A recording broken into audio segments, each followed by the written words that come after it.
क्या आवाज को दबाने की कोशिश सत्ता पक्ष कर रहा है या विपक्ष कर रहा है? सिर्फ उत्तर प्रदेश में ही पत्रकारों का उत्पीड़न नहीं हो रहा है।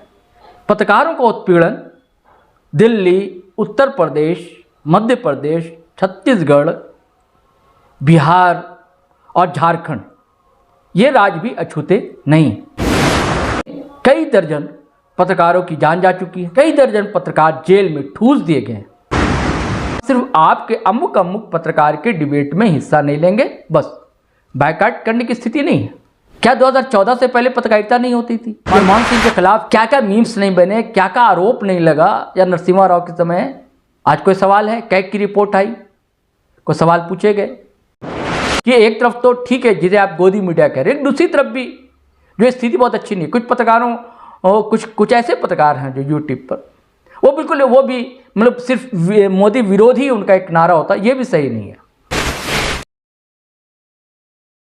साथियों सलाम, नमस्ते, सत श्री अकाल और जय भीम जोहार। साथियों आपने 3 तस्वीर देखी, तीनों लेकिन एक ही बात कहती है। अब इस तस्वीर को देखिए, ढेर सारी पत्रकार हैं, नामी गिरामी लखटकिया पत्रकार, और वो जो 3 तस्वीर थी उसमें बेचारे ग्रामीण पत्रकार हैं जिन्हें छोटे मोटे पत्रकार कहा जाता है, जिन्हें वक्त पर पैसे भी नहीं मिलते। दोनों में क्या रिलेशन है साथियों?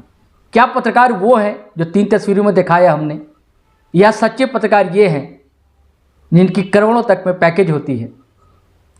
पत्रकारिता का धर्म आखिर कौन निभा रहा है? फिर हंगामा क्यों है? कहा जा रहा है कि अभिव्यक्ति की स्वतंत्रता है और उस पर विपक्ष प्रतिबंध लगा रहा है। क्या आवाज़ को दबाने की कोशिश सत्ता पक्ष कर रहा है या विपक्ष कर रहा है? इसको हम समझने की कोशिश करेंगे साथियों। ये मामला दरअसल क्या है? आपने भी खबर सुनी होगी, जो तस्वीर आपने देखी इनमें 14 पत्रकार हैं। कुछ लोग तो पत्रकार भी नहीं कहते, उन्हें एंकर कहते हैं, यानी कि प्रस्तोता। इनका काम पहले हुआ करता था कि टीपी होती थी। टीपी आम व्यूवर्स को बता दूं, एक ऐसी प्रक्रिया, एक सिस्टम होता है, एक टूल्स होता है, सामने लिखा हुआ होता है, उसे पढ़ देना होता, खबरें पढ़ दिया करते थे। उसका जब आगे बढ़ी बात, तब सवाल जवाब के दौर शुरू हुए, डिबेट के दौर शुरू हुए। इनमें से शायद ही कोई ऐसा होगा जिसने कि ग्राउंड रिपोर्टिंग की होगी, फिर भी पत्रकार हैं, माने जाते हैं।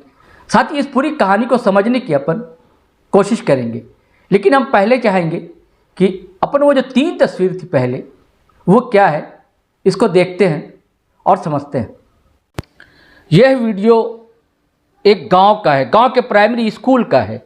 मिड डे मील देने की योजना है सरकार की, उसे पौष्टिक आहार देने की बात कही जाती है, लेकिन देखिए यहाँ पे नमक और रोटी दिया गया है बच्चों को। और जब एक पत्रकार ने इसका वीडियो बनाया, अपलोड किया और दिखाया तो इसकी सज़ा मिली, इसको जेल हो गई। और ये दूसरी तस्वीर, ये भी ग्रामीण क्षेत्र से है। इसमें एक मंत्री महोदय हैं जो उस क्षेत्र के विधायक हैं। इन्होंने वादा किया था कि सड़क, नाली, बिजली, सारी जो मूलभूत सुविधाएँ हैं उनको देने की जनता को। और जब ये आई उस क्षेत्र में, तो एक स्थानीय पत्रकार है गांव का, बेचारा पूछ बैठा कि आपने तो वादा किया था, उसका क्या हुआ? जानते हैं इसका खमियाजा उसे भी भुगतना पड़ा और उसे भी जेल हो गई। इस मंत्री जी को आप जानते होंगे, ये बड़ी मैडम है, कोई बोलता नहीं, लेकिन इनसे भी सवाल पूछना एक ग्रामीण पत्रकार को बहुत महंगा पड़ा। महंगा ये पड़ा कि उसकी नौकरी चली गई। गाँव के पत्रकार पूछ रहे थे, मैडम कुछ तो बता दीजिए।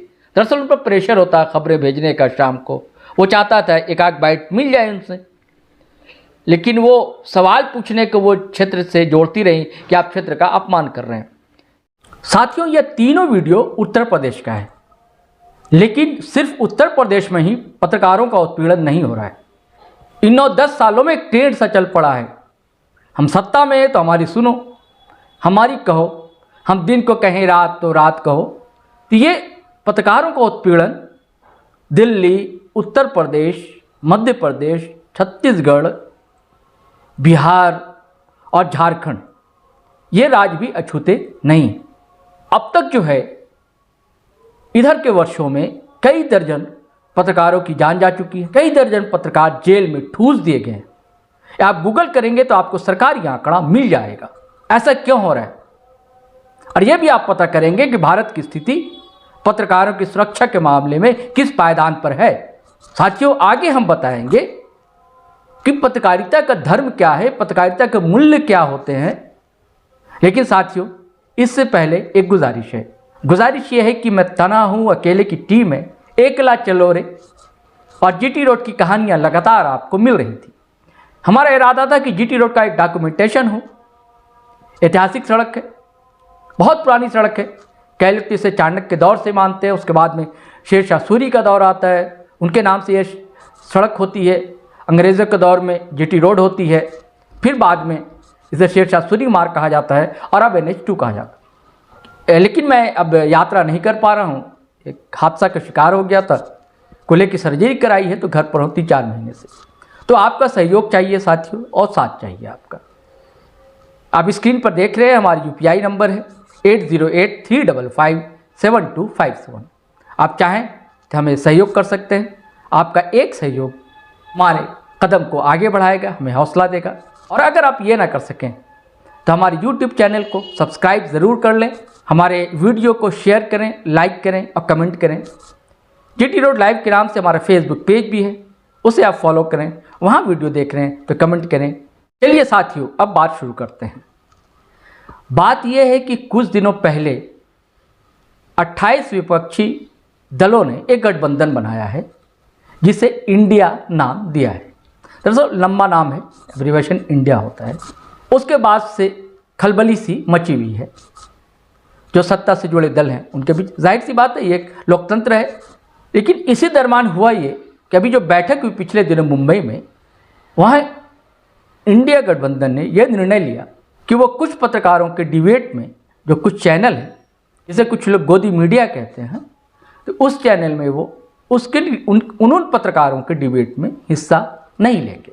और इसकी वजह ये बताई गई है कि वो एक पक्षीय बात करते हैं, वो मौका नहीं देते विपक्ष के प्रवक्ताओं को, विपक्ष के नेताओं को बोलने के। यह एक और बड़ा उन्होंने कारण बताया है कि ये हिंदू मुस्लिम की डिबेट ज़्यादा चलाते हैं, जिससे कि वोट पोलराइज होता है और देश का माहौल बिगड़ रहा है, सांप्रदायिक दबाव पड़ रहा है, कई जगह हिंसाएं, उनमें भी ये ऐसी बहसों को, डिबेट को मुर्गा लड़ाई कहते हैं जिसे लोग, उसको दोषी मानते हैं। इनमें कई पत्रकार हैं, जिसमें कई चैनल के पत्रकार हैं। आप सुधीर चौधरी हैं, चित्रा त्रिपाठी हैं, कई लोग हैं, कई नाम हैं। अब इसमें कई लोग कह रहे हैं कि भाई इसमें और भी लोगों के नाम होने चाहिए थे, जैसे दीपक चौरसिया के नाम होने चाहिए थे। कई लोग अंजना ओम कश्यप का भी कहते हैं। इसके बाद से हंगामा शुरू हो गया। लेकिन वो जिन पत्रकारों को पर कहा कि वो डिबेट में नहीं जाएंगे, मीडिया में खबरें चल रही कि बायकाट किया है, बहिष्कार किया है। दरअसल उन्होंने बायकाट बहिष्कार नहीं किया, इस बात को व्यूअर्स समझ लें। गांधी का एक सिद्धांत था असहयोग, हम सहयोग आपको नहीं करेंगे। इनका कहना है कि हम सिर्फ आपके अमुक अमुक पत्रकार के डिबेट में हिस्सा नहीं लेंगे, बस बायकाट करने की स्थिति नहीं है। लेकिन हम उसी चैनल के दूसरे पत्रकार के डिबेट में ज़रूर जाएंगे। चैनल के बायकाट की बात नहीं है और ये कोई प्रतिबंध की भी बात नहीं, ये असहयोग की बात, हमारा मन नहीं जाएंगे। बस हुआ यह है कि नेम शेम वाली बात हो गई। इन्होंने नाम को बज़ाब्ते प्रेस रिलीज जारी किया, प्रेस कॉन्फ्रेंस किया, और इंडिया गठबंधन की ओर से वेणुगोपाल कांग्रेस के लीडर हैं, उन्होंने किया था। जिन पत्रकारों का नाम उस लिस्ट में शामिल है, उन लोगों ने हल्ला करना शुरू कर दिया। जाहिर सी बात है कि भाई इमरजेंसी है, ऐसा है वैसा, और हम तो सवाल पूछते रहेंगे। अच्छी बात है, सवाल आप पूछिए। लेकिन ज़्यादा विरोध जो उसका हो रहा है वो भाजपा के नेताओं की ओर से हो रहा है। ये बात समझ में नहीं आ रही है कि भाजपा के नेताओं के बीच ऐसी खलबली क्यों है, जबकि जिस चैनल के पत्रकारों पर के नाम लिस्ट में है कि उनके यहाँ ये नेता नहीं जाएंगे अब डिबेट में हिस्सा लेने के लिए, तो उस चैनल के मालिकान को कहना चाहिए था, जो MD है उन्हें कहना चाहिए था, उन्हें बयान जारी करने चाहिए था। तो उन्होंने ऐसा कुछ नहीं कहा, उससे कोई बयान नहीं आया। अब भाजपा वाले हंगामा कर रहे हैं। अब मैंने कुछ उदाहरण बताया कि भाजपा सरकार जहाँ जाए वहाँ भी पत्रकारों के साथ क्या कितना सम्मान हो रहा है और क्या हो रहा है ये पता है लोगों को। और ये भाजपा ये भी भूल जाती है कि कुछ दिनों पहले कई सालों तक एक बड़े चैनल के बड़े पत्रकार जब वहाँ नहीं है, उनके डिबेट में, अब एलानिया कहिए या गैर एलानिया कहिए, एक तरह से का बायकाट था। भाजपा के प्रवक्ता नेता वहाँ उनके डिबेट में हिस्सा लेने नहीं जाया करते थे। ऐसे पत्रकार कह रहे हैं जो कि जेनोसाइड की बात करते हैं, जो फाइनल सॉल्यूशन की बात करते हैं, जो कि हिटलर के दौर में ये बात हुई थी, वो कह रहे हैं कि ये इमरजेंसी है।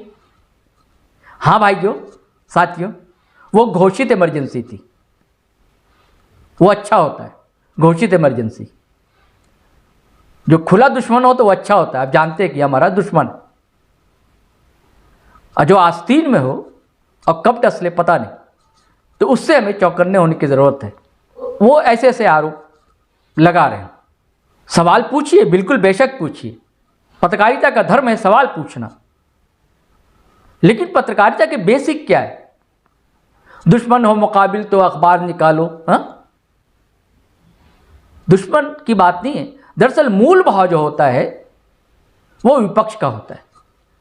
हमारे लोकतंत्र में कहा गया है कि 4 स्तंभ होते हैं, उसमें एक चौथा स्तंभ पत्रकारिता को माना जाता है। तो विपक्ष की भूमिका में पत्रकारों को होना चाहिए, पत्रकारिता को होना चाहिए, और सत्ता के खिलाफ ही हमेशा पत्रकारिता पूरे विश्व में होती रही है। सत्ता से सवाल पूछना ही मेन धर्म होता है। लेकिन हो क्या रहा है इन दिनों कि सत्ता से सवाल कम पूछे जाते हैं और विपक्षी नेताओं को घेरा जाता है। अब ये एक बड़े चैनल की बड़ी पत्रकार का एक वीडियो इधर वायरल है। मैं चाहता हूं दोस्तों वह आप भी सुने कि क्या सच है कि वो सत्ता से सवाल नहीं कर रहे थे, विपक्ष को घेर रहे थे? क्या यह सच है कि वो जितने पत्रकारों के नाम है या और भी कई जो नाम शामिल नहीं है, क्या वो पत्रकारिता का धर्म निभा रहे हैं?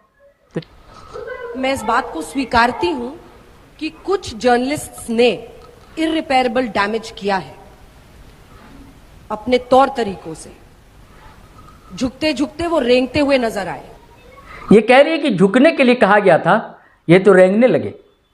और ये भी कह रही हैं कि गलती तो हुई है, ऐसी गलती हुई है जिसकी मरम्मत जो है, रिपेयरिंग जो है मुश्किल है। ये मैं नहीं कह रहा, बड़े चैनल की पत्रकार कह रही हैं, ये वो पत्रकार कह रही हैं जहाँ के भी एक पत्रकार का नाम लिस्ट में, और उन पर बड़ा आरोप है कि वो हिंदू मुस्लिम के लगातार डिबेट चलाते रहे। इधर का ताज़ा मामला है भाई, शुरुआत से संविधान में यह अधिकार है कि जो दलित है, दलित अल्पसंख्यक, उनके लिए सरकार विशेष प्रावधान किए गए, उनको सुविधाएं दी जाएगी, ये संविधान कहता है। तो कर्नाटक गवर्नमेंट ने एक विज्ञापन निकाला कि जो एसटी हैं, एससी हैं, ओबीसी हैं या माइनॉरिटी के लोग हैं, तो उन्हें लोन दिया जाएगा, जो बेचारे बेरोजगार हैं उनके लिए। अब ये माननीय पत्रकार महोदय ने एक प्रोग्राम बनाया कि देखिए सिर्फ मुसलमानों को सुविधाएं दी जा रही हैं, जो हिंदू हैं उनको सुविधाएं नहीं मिलेगी, उनको लोन नहीं मिलेगा। उसके बाद जानते हैं क्या हुआ? बात तो पहुंच गई, लेकिन कांग्रेस गवर्नमेंट ने कर्नाटक के उनके खिलाफ केस कर दिया। हालांकि ये तिहाड़ी पहले से ही रहे हैं, इनका एक मामला बहुत ही चर्चित रहा, इसलिए इनको कुछ लोग तिहाड़ी भी कहते हैं। और अधिकतर जो डिबेट होती है हिंदू मुस्लिम को लेकर होती है। कई लोगों ने टीवी देखना बंद कर दिया है, 24 घंटा हिंदू मुस्लिम, बेरोजगारी पर, महंगाई पर, इस पर कोई डिबेट नहीं होगी, कोई चर्चा नहीं होगी। शुरुआत में मणिपुर चर्चा में, लेकिन मणिपुर आज भी जल रहा है, उसकी कहीं कोई चर्चा नहीं है। कई ऐसी बातें हैं, तो आप सोचिएगा, समझिएगा कि पत्रकारिता धर्म कौन निभा रहा है। अब पत्रकारिता क्या संकट में सच है? क्या अभिव्यक्ति की आज़ादी है, बोलने की आज़ादी है? किसे है, किस सीमा तक है, कहाँ तक है? साथियों, जो शुरुआत में आपने वीडियो देखा, मैं तो उन्हें सच्चा पत्रकार मानता हूँ। वो बेचारे जूझ रहे हैं, जिन्हें स्टिंगर कहा जाता है, रिपोर्टर कहे जाते हैं, छोटे छोटे कस्बे में हैं, बड़े पंचायत में हैं, छोटे शहरों में, दिक्कतें उनके सामने ज़्यादा हैं, और वो शिकार हो रहे हैं उत्पीड़न का लगातार। और जो दिल्ली में बैठे पत्रकार हैं, जो आजकल चमक दमक के साथ आते हैं, बड़ी महंगी गाड़ियों से आते हैं, एसी कक्ष में, कमरे में बैठते हैं, शूट करते हैं, उनके बदावते फिल्म बनती है, बदावते रिसर्च टीम होती है, रिसर्च करके देती है, उनका काम होता है टीपी के सामने पढ़ देना, प्रस्तुत करें। वो बड़े पत्रकार हैं, दिग्गज पत्रकार हैं। क्या 2014 से पहले पत्रकारिता नहीं होती थी? यही लोग पत्रकार थे, कर रहे थे। मनमोहन सिंह के खिलाफ कितने क्या क्या मीम्स नहीं बने, क्या क्या आरोप नहीं लगा, या नरसिम्हा राव के समय। हाँ, आखिर मनमोहन सिंह की सरकार को जाना पड़ा। 2G का क्या मामला हुआ था आप जानते हैं, कितने हंगामे हुए थे। आज कोई सवाल है, कैग की रिपोर्ट आई, कोई सवाल पूछे गए। विपक्षी पार्टियों की प्रेस कॉन्फ्रेंस होती है, वो सवाल उठाते हैं। अभी हेमंत विश्वा शर्मा की पत्नी का मामला था, करोड़ का मामला है, सवाल उठाए, कहीं कोई आवाज़ नहीं, किसी चैनल में खबर नहीं, स्क्रॉल तक नहीं चलता है। तो ऐसा क्यों है? आप गिरेबान झांकिए, सोचिए समझिए, और साथियों आप भी समझिए पत्रकारिता कौन कर रहा है। वो करोड़ के पैकेज वाले कर रहे हैं, या जो छोटे शहरों में, कस्बों में, गांव में बैठकर बात कर रहे हैं। कई लोगों की नौकरियां चली गई कोरोना के दौर में, तब पत्रकारिता पर संकट नहीं था, तब आवाज़ कहाँ बददम थी, बंद हो चुकी थी, कोई आवाज़ नहीं उठा रहा था। कोरोना के दौर में जगह जगह लाशें बिखरी हुई थी, अगर एक अखबार ने उसका आवाज़ को उठाया तो उसका रेट पड़ जाती है। ये भी हम सभी ने देखा है और इसी दौर में देखा है। मैं कोई ना कांग्रेस का लीडर हूँ, ना भाजपा का नेता हूँ, मैं पत्रकार हूँ। और जब ना मैं इधर का हूँ ना उधर का हूँ, मैं ये भी कहूँगा कि एक तरफ तो ठीक है जिसे आप गोदी मीडिया कह रहे हैं, दूसरी तरफ भी जो स्थिति बहुत अच्छी नहीं है। कुछ पत्रकारों और कुछ ऐसे पत्रकार हैं जो यूट्यूब पर वो भी मतलब सिर्फ मोदी विरोधी उनका एक नारा होता है, ये भी सही नहीं है। ठीक है, सत्ता से सवाल किए जाने चाहिए बिल्कुल, लेकिन विपक्ष से भी सवाल किए जाने चाहिए, लेकिन प्राथमिकता सत्ता से सवाल करना, अगेंस्ट सिस्टम होती है पत्रकारिता, हर दौर में रही है। यही सिद्धांत है, यही नैतिकता है। दरअसल जो चौकीदारी का काम जो होता है वो विपक्ष करता है और पत्रकार करते हैं। तो जो चौकीदारी का धर्म है उसे आप लोग निभाते रहें, और जो है वह ये है, वो जब देखिए रहे हैं आप लोग क्या कहना है, क्या हो रहा है ना। वो घोषित इमरजेंसी थी, है ना। चलिए चलते हैं साथियों, शुक्रिया। तो साथियों आपको कहानी कैसी लगी, ज़रूर रोचक लगी होगी। और आप अगर फेसबुक पर देख रहे हैं तो फॉलो कर लें हमारा पेज, और अगर आप यूट्यूब चैनल देख रहे हैं हमारा, सब्सक्राइब कर लें और बेल आइकन दबाना हरगिज़ ना भूलें। धन्यवाद, शुक्रिया।